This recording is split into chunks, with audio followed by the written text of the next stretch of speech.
China ने America को open challenge किया और अमेरिका ने ये चैलेंज एक्सेप्ट भी किया। If you play with fire you will burn.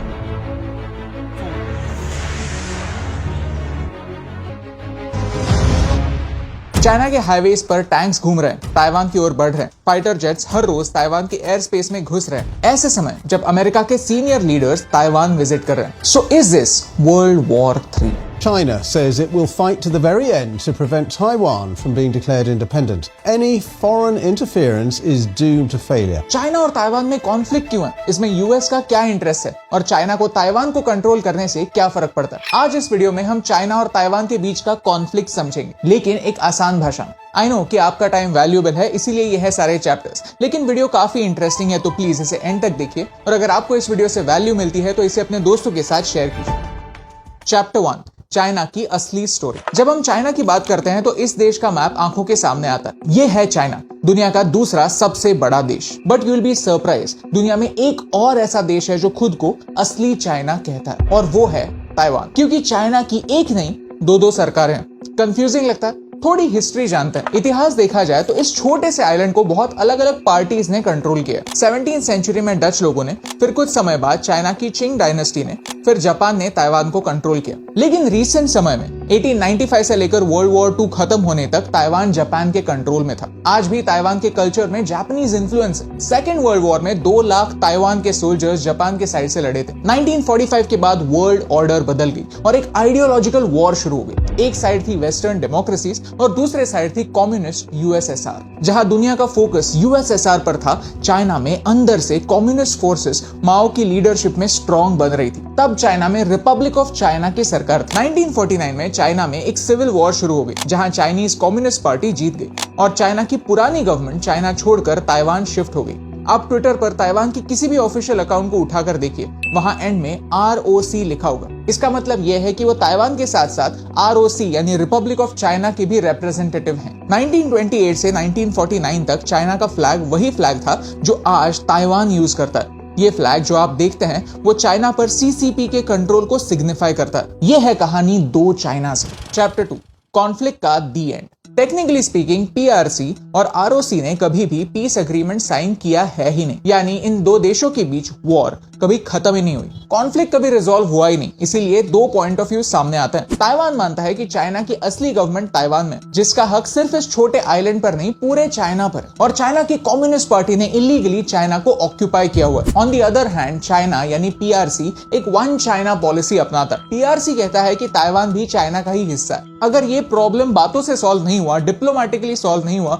तो चाइना ताइवान के अगेंस्ट एक्शन ले सकता है। उनके लिए ताइवान उनका internal matter. So is Taiwan a separate country और a part of China? It depends. Taiwan United Nations का हिस्सा नहीं है। दुनिया में सिर्फ ऐसे 15 देश है जो ताइवान को चाइना से अलग एक सेपरेट देश मानते हैं। मोस्टली ये सिर्फ छोटे छोटे देश हैं। इवन अमेरिका ऑफिशियली ताइवान को एक अलग देश नहीं मानता, लेकिन ताइवान एक मॉडर्न डेमोक्रेसी है, वेयरएज चाइना नहीं। तो अमेरिका ताइवान का एक अनऑफिशियल एलाय बना हुआ है। यूएस के प्रेसिडेंट ने खुद कहा है कि अगर ताइवान पर अटैक होता है तो अमेरिका चुप नहीं बैठेगा। चैप्टर 3, ताइवान और यूक्रेन की सिचुएशन। कोल्ड वॉर के दौरान ताइवान वेस्ट का एक इंपॉर्टेंट एलाय था, लेकिन यूक्रेन भी तो दोस्त था। यूक्रेन का क्या हुआ? जब रशिया ने यूक्रेन को इन्वेड किया तो पूरी दुनिया की एक्सपेक्टेशन यही थी कि वेस्ट यानी अमेरिका और यूरोप यूक्रेन की मदद करेगा। लेकिन किसी भी वेस्टर्न देश ने इस वॉर में एक्टिवली पार्ट नहीं लिया। रीजंस कई सारे हैं, लेकिन एक इंपॉर्टेंट रीजन यह है कि रशिया के पास न्यूक्लियर वेपन्स है। अगर यूएस और रशिया एक दूसरे के साथ वॉर शुरू करते हैं तो ये पूरी दुनिया के लिए एक बैड न्यूज होगी, क्योंकि इसका मतलब होगा वर्ल्ड वॉर 3। जब 2 न्यूक्लियर पावर्स एक दूसरे से टकराते हैं तो इसका एस्टिमेट नहीं लगाया जा सकता कि वॉर कहां रुकेगी। यूक्रेन और रशिया की सिचुएशन ताइवान और चाइना की सिचुएशन से काफी मेल खाती है। रशिया की तरह ही चाइना भी एक न्यूक्लियर पावर है। यूक्रेन रशिया के मुकाबले एक छोटा देश है और ताइवान चाइना के मुकाबले एक छोटा देश। ये दोनों कॉन्फ्लिक्ट्स कई सालों से चले आ रहे हैं। हाँ, लेकिन एक मेजर डिफरेंस जरूर है। रशिया यूक्रेन से जुड़ा हुआ है, उनके बॉर्डर्स लैंड पर ही हैं, जहां ताइवान और चाइना के बीच ताइवान स्ट्रेट आती है। ये 130 किलोमीटर चौड़ी है, यानी अगर चाइना को ताइवान पर अटैक करना है तो उसके लिए बैटलशिप्स लगेंगी, एयर स्ट्राइक्स होंगी, जो और ज्यादा डिफिकल्ट होगा। आज वेस्ट मानता है कि वेस्ट ताइवान को प्रोटेक्ट कर पाएगा, लेकिन क्यों?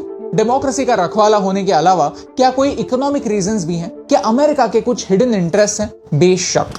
Chapter 4, money is power. China की पूरी इकोनॉमी 2 चीजों पर चलती है, मैन्युफैक्चरिंग एंड एक्सपोर्ट्स। चाइना दुनिया की फैक्ट्री, आपके घर में ही देख लीजिए, ज्यादा से ज्यादा चीजें चाइनीज होंगी। चाइना इतनी सारी चीजें प्रोड्यूस करता है कि उनके ही दम पर चाइना 21वीं सदी की सुपर पावर बन सकता है। लेकिन एक प्रॉब्लम है जो चाइना का मैप देखने पर साफ साफ पता चलता है। चाइना को एक्सपोर्ट्स और एफिशिएंटली करने के लिए पैसिफिक ओशन में ओपनली एंट्री करनी होगी और उसका रास्ता जापान, फिलीपींस, बोर्नियो, सुमात्रा जैसे देश रोकते हैं। इन्हें फर्स्ट आइलैंड चेन कहा जाता है। लेकिन अब ताइवान को क्लोजली देखिए।